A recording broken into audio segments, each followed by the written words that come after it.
বনানী কবরস্থানে বাবার কবরে চিরঘুমে ঘুমালেন শিল্পী শাফিন আহমেদ।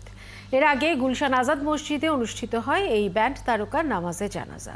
তাতে যোগ দিয়ে দীর্ঘদিনের সহযাত্রীরা বলেন তার মৃত্যুতে ব্যান্ড সঙ্গীতের অপূরণীয় ক্ষতির কথা। গেল ২৪শে জুলাই যুক্তরাষ্ট্রের ভার্জিনিয়ায় মারা যান এই ব্যান্ড তারকা। আরও জানাচ্ছেন পার্থ সঞ্জয়।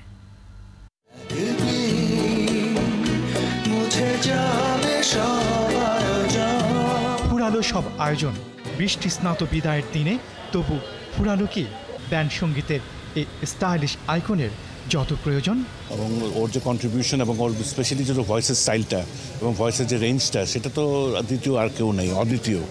বললাম না যে আমরা টিকিট কেটে মাইলসের শো দেখতে গেছি, আমি তখন মিউজিক করি না, এরা আমাদের কাছে আইডল ছিল। তোর কতটা তুমি হারালে বন্ধু, কেঁদেছে অন্তর, জানো না তুমি হারানোর ব্যথা, জানে পলাশির প্রান্তর।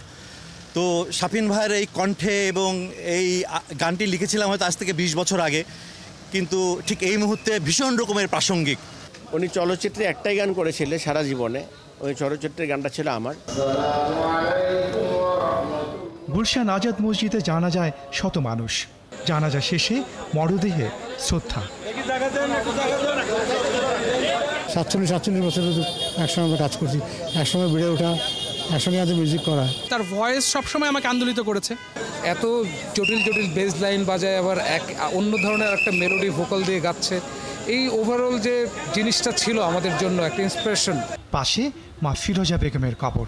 শাফিন আহমেদ শায়িত হলেন বাবা কমল দাশগুপ্তের কবরে। তার পাশে বিদীর্ণ হৃদয় নিয়ে বসে থাকলেন বড় ভাই হামিল আহমেদ। শিল্পীর ছেলের কণ্ঠে ঘুরে ফিরে বাবার স্মৃতি। আমার বাবা আমার গাড়ি চালানোও শিখিয়ে দিয়েছেন। তারপর খুব কষ্ট লাগতেছে আজকে যে চলে গেলেন। আগস্টের ২ তারিখ হবে কুলখানি। দোয়া মাহফিল ২ তারিখে শুক্রবার দিন। শাফিন ভাইয়ের জন্য সবাই দোয়া করবেন। বিদায় বাংলা ব্যান্ড সঙ্গীতের নক্ষত্র শাফিন আহমেদ। পার্থ সঞ্জয়, ৭১, ঢাকা।